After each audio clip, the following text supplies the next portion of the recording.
여러분, 우리는 지난주 수요일에 이어서 오늘까지 레위기에 나오는 희생제사 5가지를 우리가 함께 살펴보고 있습니다. 변소, 화제, 사건 이렇게 외운다고 말씀드렸지요. 번제, 소제, 화목제, 속죄제, 속건제에 대해서 우리가 오늘까지 배우면 되겠습니다. 여러분, 번제, 먼저 번제는 burnt offering이라고 되어 있습니다. burnt offering, 바로 태워서 드리는 제사가 바로 번제입니다.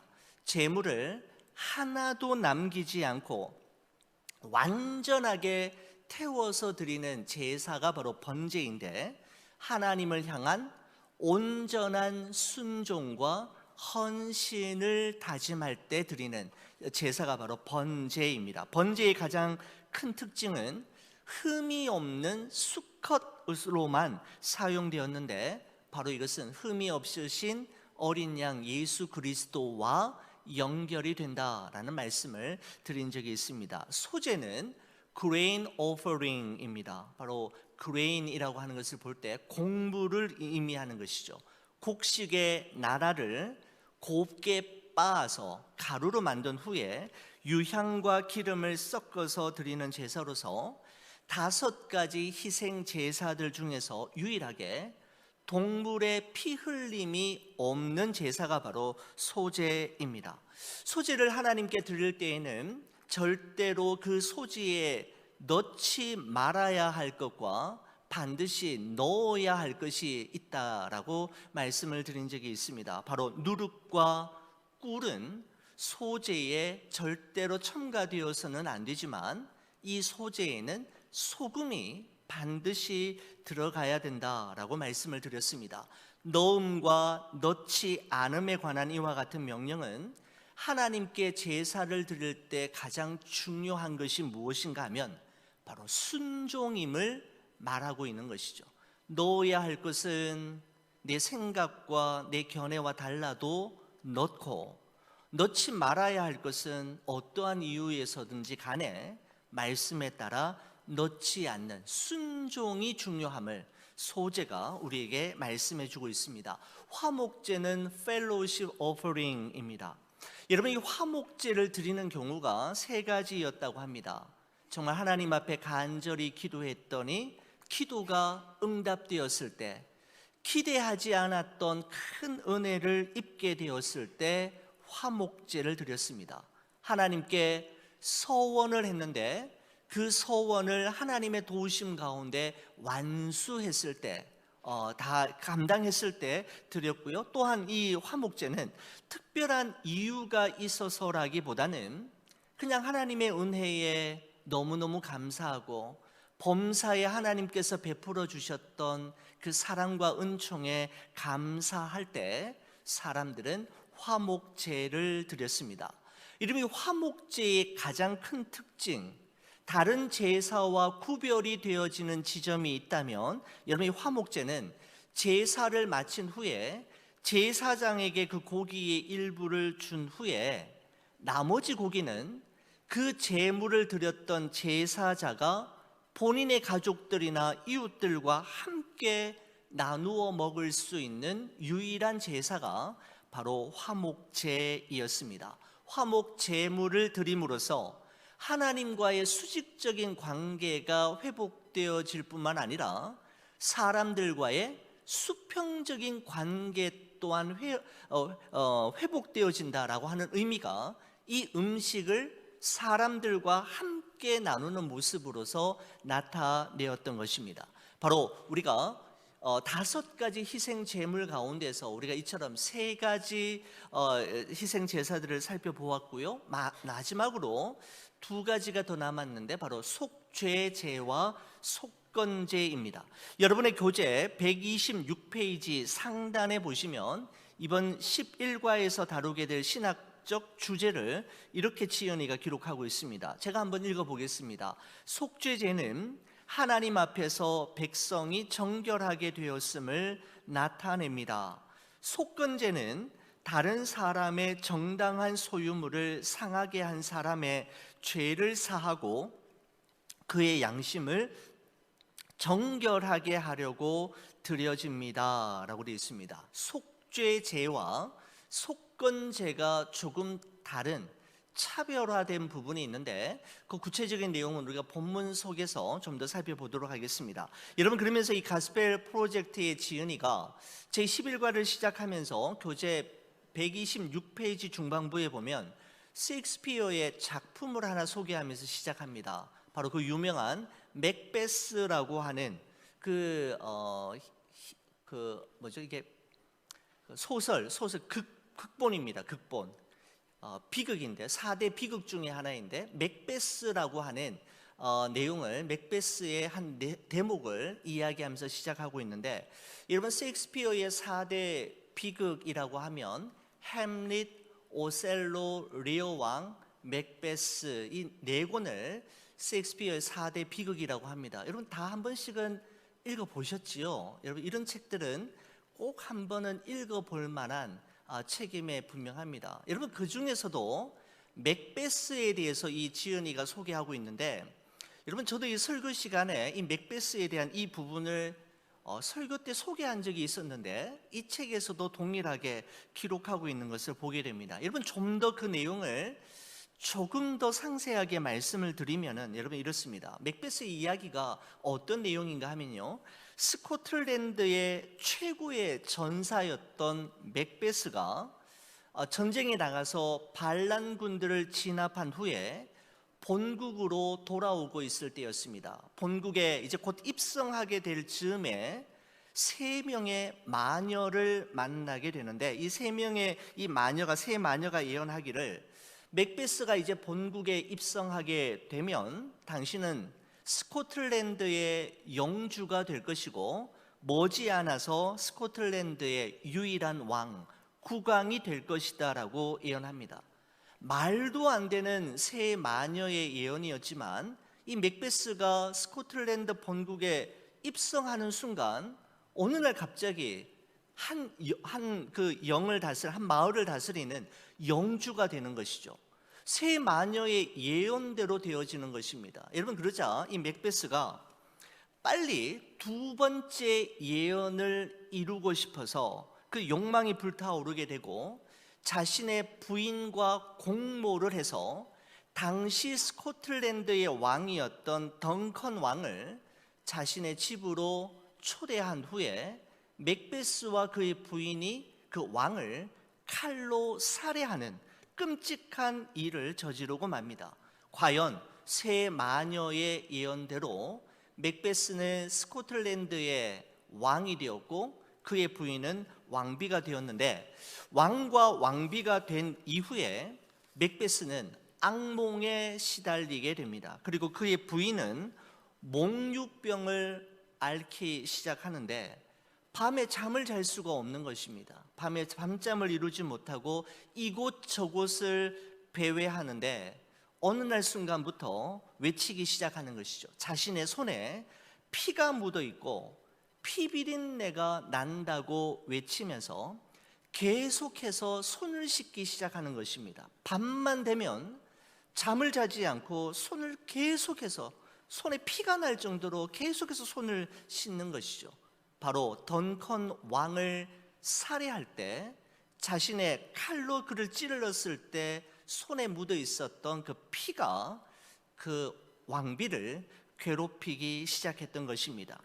여러분, 덩컨 왕을 살해하는 일은 정말 철저하게 비밀리에 이루어진 일이기 때문에 아무도 그 일을 알지 못했지만 양심이 이 두 사람을 그냥 두지 않았던 것이죠. 여러분, 그때 맥베스 부인이 외쳤던 절규하는 장면이 다음 그 책에 보면 이렇게 기록되어 있습니다. 맥베스라는 책에 보면 맥베스 부인이 이렇게 절규합니다.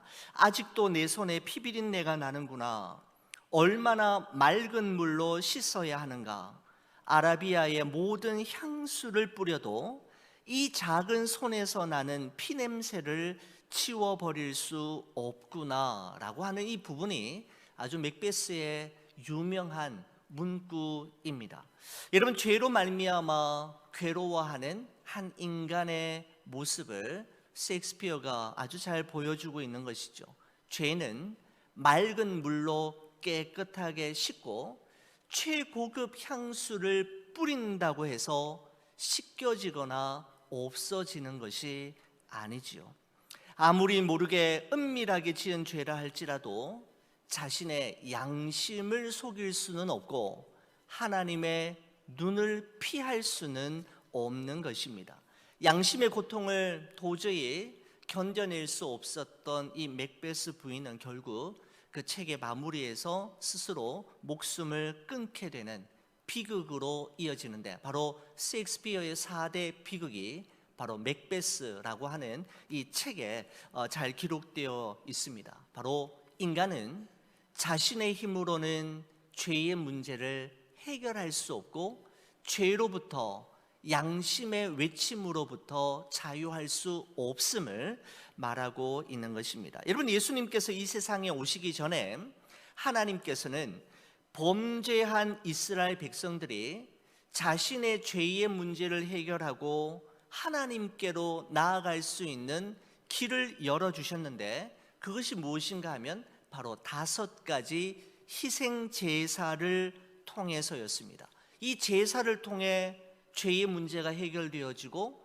죄의 문제가 해결되어졌을 때 이스라엘 백성들은 하나님과의 소통과 교통이 이루어지게 되었던 것이죠. 바로 그 5가지 희생 제사 중에서 오늘은 속죄제와 속건제에 대해서 살펴보겠는데, 제 11과는 2가지 핵심 포인트로 구성이 되어 있습니다. 첫 번째 포인트는 마음을 정결하게 하려면 속죄해야 합니다 라고 하는 포인트인데, 바로 속죄제에 대한 이야기가 되겠습니다. 두 번째 포인트는 양심을 정결하게 하려면 속죄해야 합니다. 첫 번째는 마음을, 두 번째는 양심을 이라고 되어 있습니다. 그렇죠? 속건제에 대한 이야기가 되겠습니다. 먼저 여러분과 함께 첫 번째 포인트인 마음을 정결하게 하려면 속죄해야 합니다 라고 하는 것을 보겠습니다.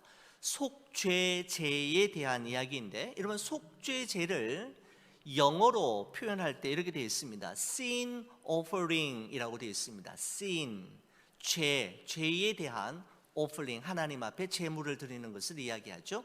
이 속죄제에 대한 이야기는 레위기 4장 1절에서 5장 13절까지의 말씀에 기록되어 있는데, 여러분, 속죄제라고 할 때 가장 먼저 기억해야 할 가장 특징적인 핵심은 무엇인가 하면 부지중예라고 하는 것입니다. 여러분, 부지중예라는 것은 나도 모르는 사이에 나도 모르고 지은 죄에 대한 하나님 앞에 드리는 제사라는 것입니다. 바로 속죄제는 의도하지 않게 계명을 어긴 경우나 실수로 잘못을 저지른 경우, 그리고 정말 그것이 계명을 어기는 것인 줄 몰랐는데 나중에 그것이 죄인 줄 알게 되었을 때 그 죄와 잘못, 실수를 속하기 위해 드리던 제사가 바로 속죄제라고 할 수 있습니다.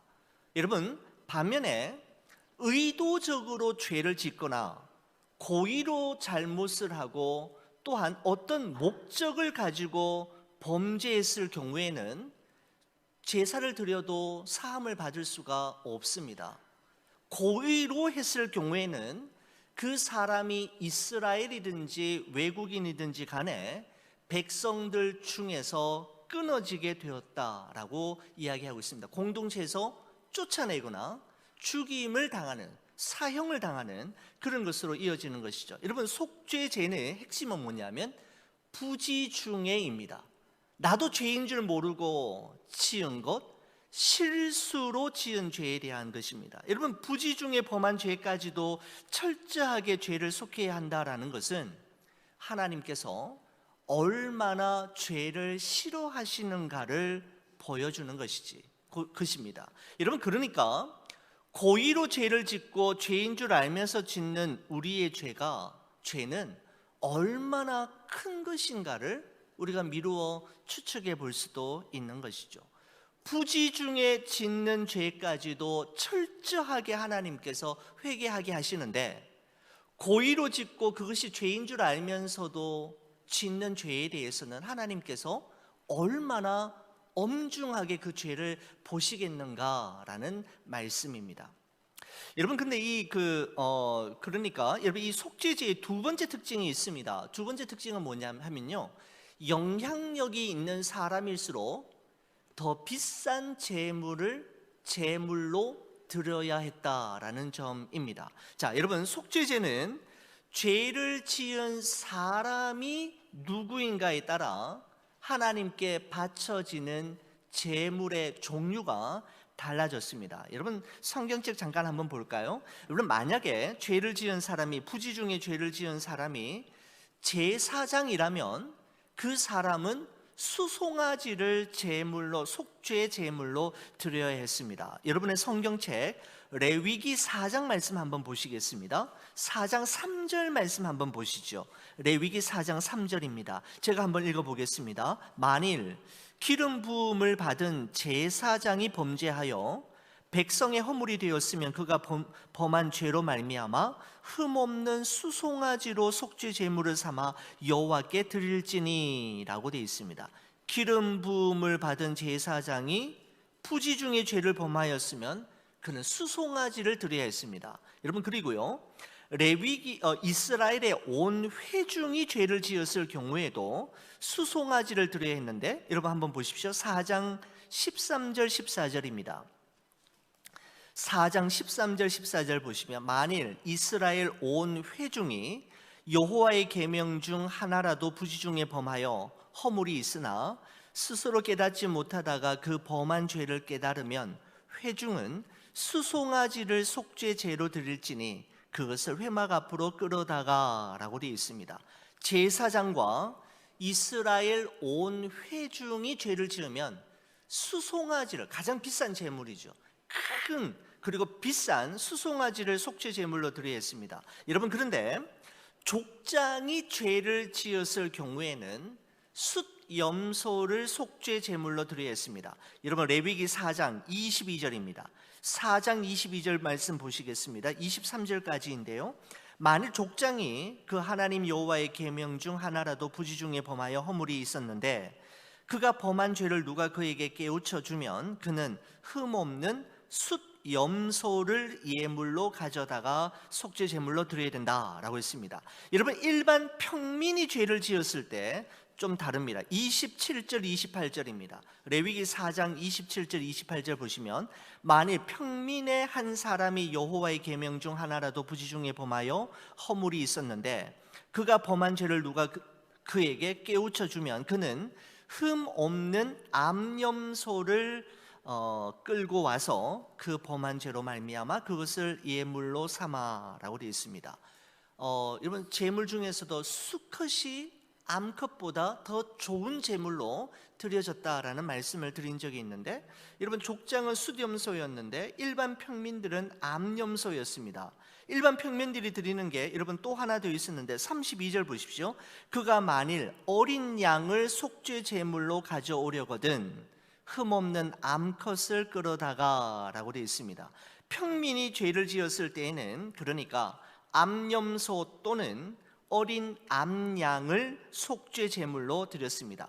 여러분 가난한 사람이 죄를 지었을 때는 어떻게 했느냐라고 하면 7절 말씀 보시겠습니다. 5장 7절을 보시면, 만일 그의 힘이 어린 양을 바치는 데에 미치지 못하면 그가 지은 죄를 속죄하기 위하여 산 비둘기 2마리나 집 비둘기 새끼 2마리를 여호와께로 가져다가 하나는 속죄 제물로 삼고 하나는 번제물을 삼아라고 되어 있습니다. 가난한 사람들은 산 비둘기 2마리나 집 비둘기 새끼 2마리로 하나님께 속죄 제물을 삼는 것이죠. 그런데 더 가난한 극빈자일 경우가 있었습니다. 11절을 보십시오. 그도 제물을 드려야 했는데 만일 그의 손이 산 비둘기 2마리나 집 비둘기 2마리에도 미치지 못하면 그의 범죄로 말미암아 고운 가루 10분의 1 에바를 예물로 가져다가 속죄 제물로 드리되 라고 되어 있습니다.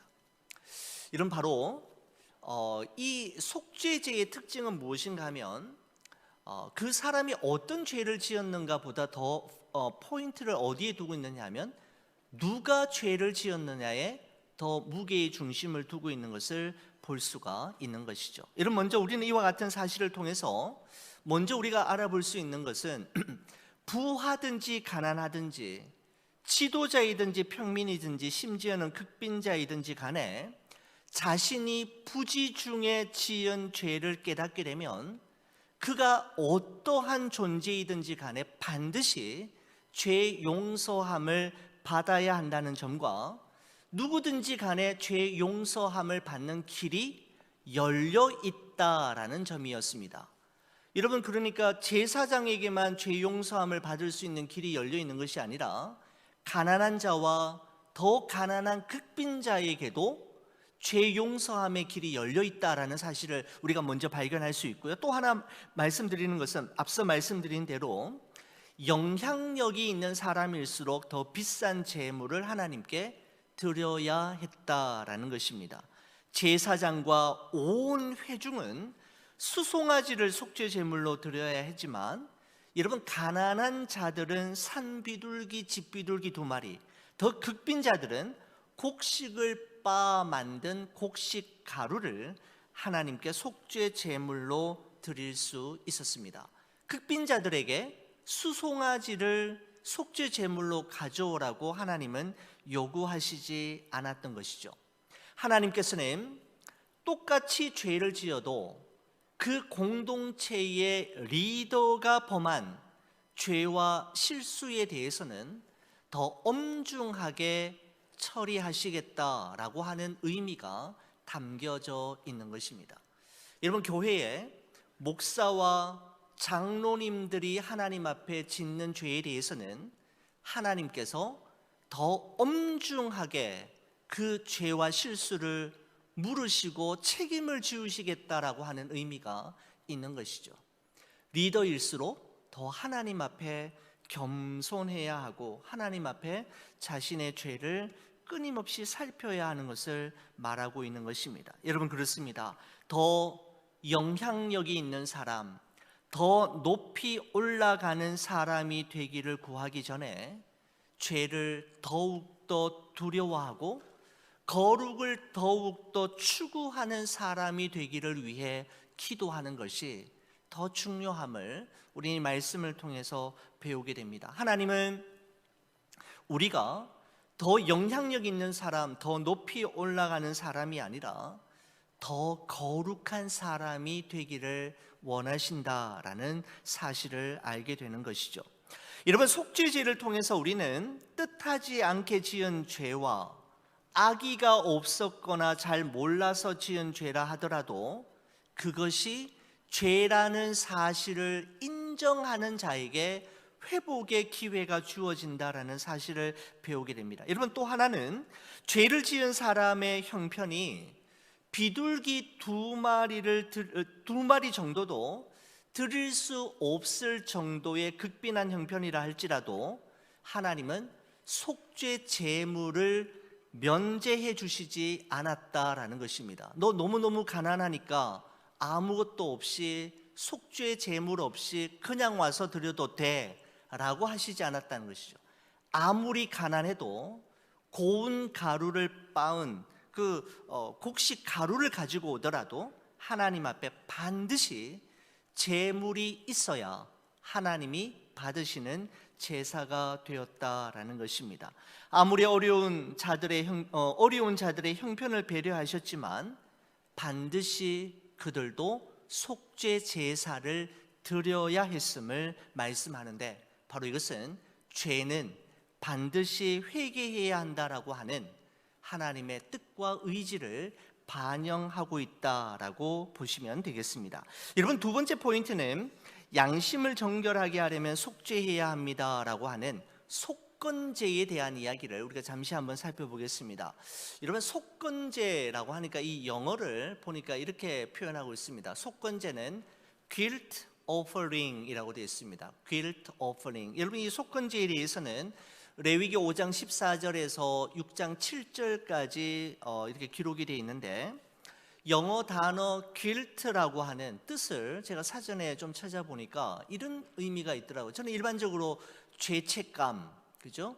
유죄, 이 정도로 알고 있었는데 이 guilt라고 하는 단어에 이런 의미가 또 있더라고요. 잘못된 일에 대한 책임 또는 보상이라고 하는 의미가 이 길트라고 하는 단어 속에 포함이 되어 있습니다. 여러분, 그래서 속건제의 핵심은 무엇이냐면 책임, 보상, 배상과 관련된 제사라는 것입니다.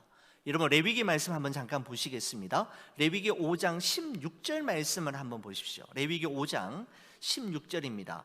성물에 대한 잘못을 보상하되 그것의 5분의 1을 더하여 제사장에게 줄 것이요 제사장은 그 속건제의 수량으로 그를 위하여 속죄한즉 그가 사함을 받으리라 라고 되어 있습니다. 여러분, 속죄제와 속건제의 공통점은 무엇인가 하면 부지중해입니다. 똑같습니다.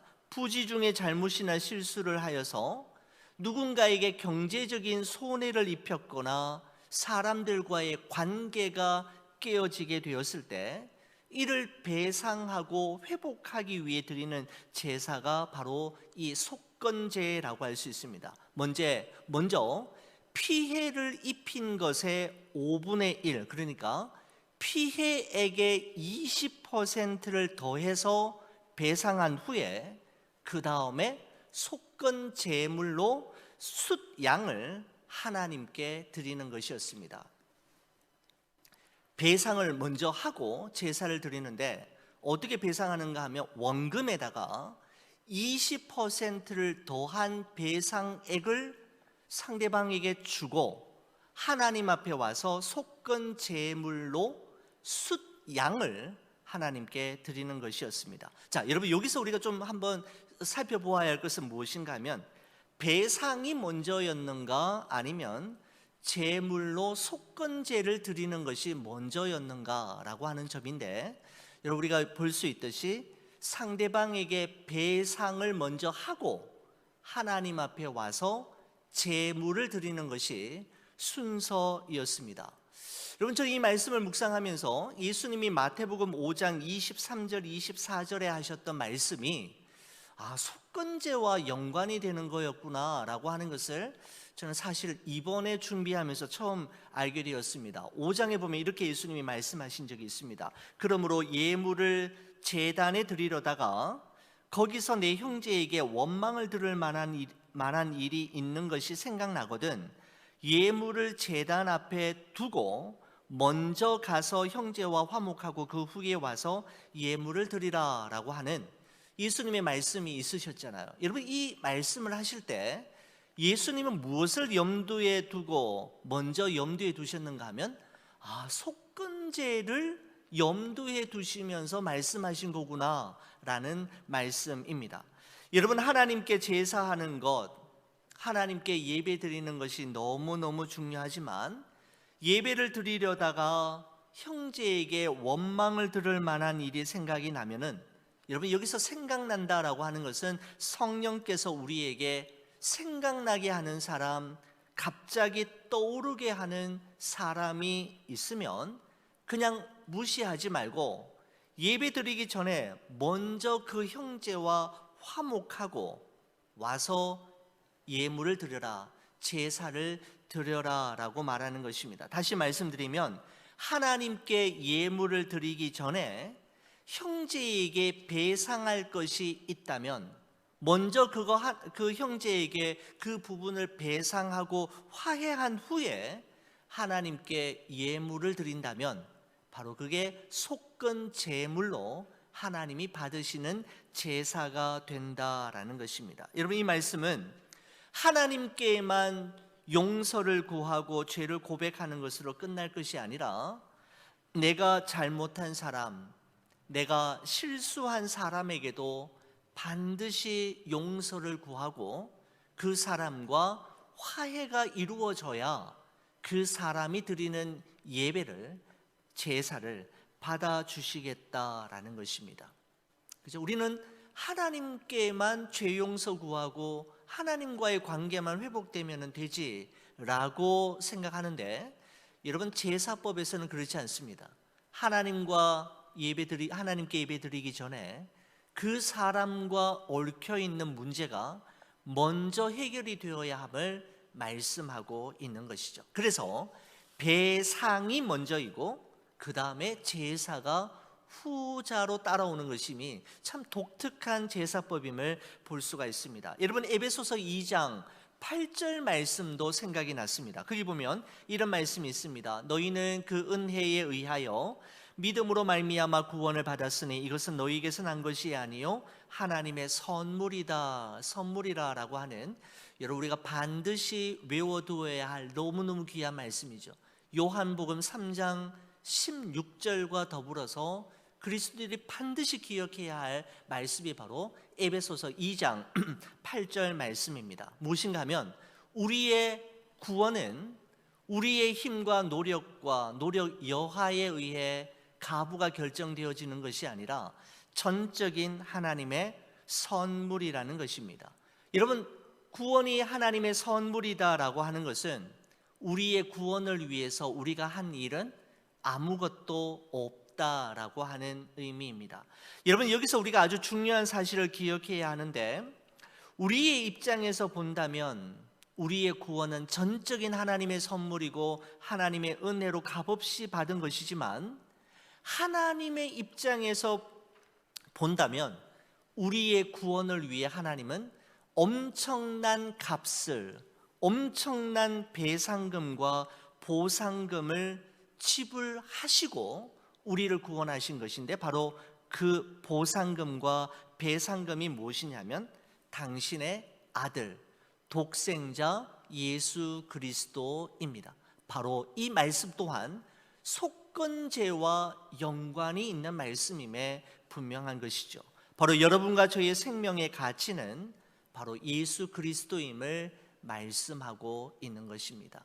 여러분, 우리는 그냥 우리 입장에서는 그냥 공짜로 선물로 은혜로 받은 것이지만, 하나님은 우리를 구원하시기 위해 엄청난 배상금과 보상금을 지불하셨는데 바로 예수 그리스도라는 것이죠.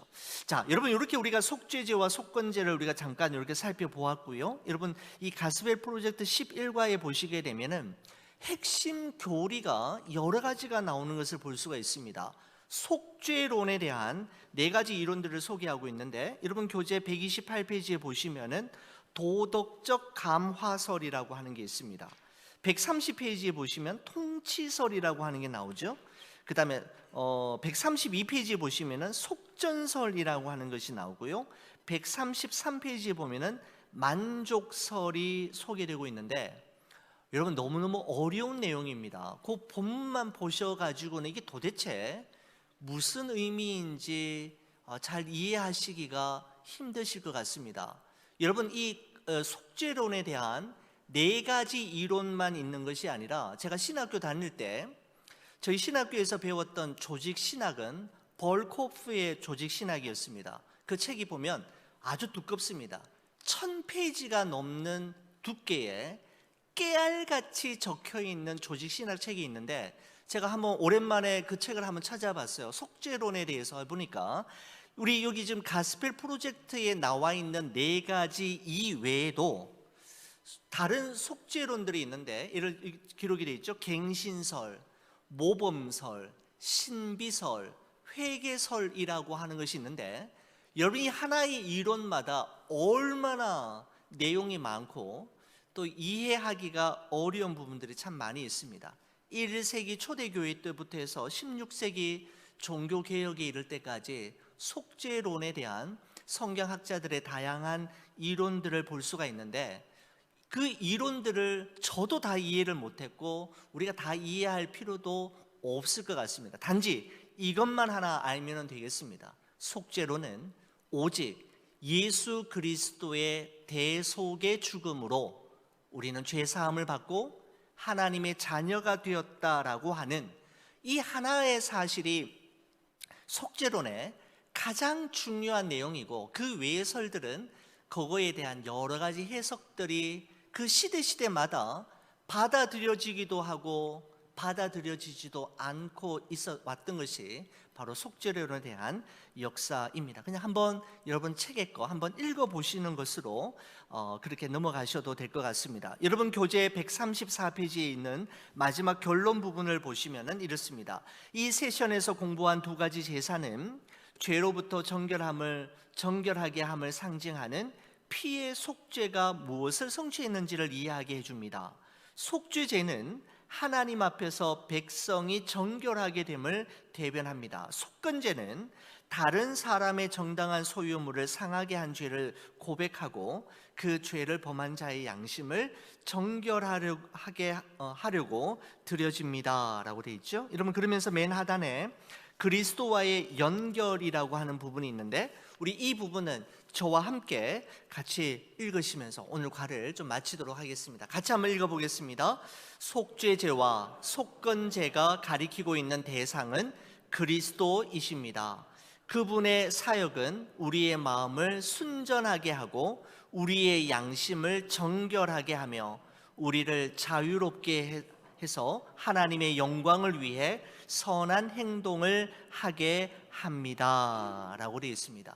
5가지 희생 제사는 앞으로 오실 예수 그리스도를 예표하는 구약의 상징적인 속죄의 길이었습니다. 이제는 예수 그리스도께서 오심으로 말미암아 구약의 제사를 통해 우리는 구원을 받는 것이 아니라 우리는 바로 예수 그리스도를 믿음으로 구원을 받게 되는 것이죠. 자, 여러분의 교재를 보시면은 마지막으로 하나 더 참고할 부분이 있습니다. 151페이지에 보시면은 부록 4번째가 있는데요. 거기 보시게 되면은 우리가 지난 2주간 동안에 함께 살펴보았던 번제, 소제, 화목제, 속죄제, 속건제에 대한 차별화된 부분, 또 특이한 부분들을 나누어서 정리하고 있는 그런 도표를 보시게 되겠습니다. 여러분, 이 도표를 보시면서 지난 2주 동안에 저와 함께 나누었던 내용들을 좀 보시면서 정리를 하시면 되겠습니다. 우리 이 제사로 말미암아 우리에게 예수 그리스도가 얼마나 소중한지, 우리 죄의 문제는 어떻게 해결해야 할 수 있는지를 보여주신 우리 하나님께 감사드리면서 작은 죄라도, 부지 중에 지은 죄라도 우리의 죄에 대해 민감하게 반응하며 하나님께 회개하는 여러분과 저의 삶이 되기를 간절히 바랍니다.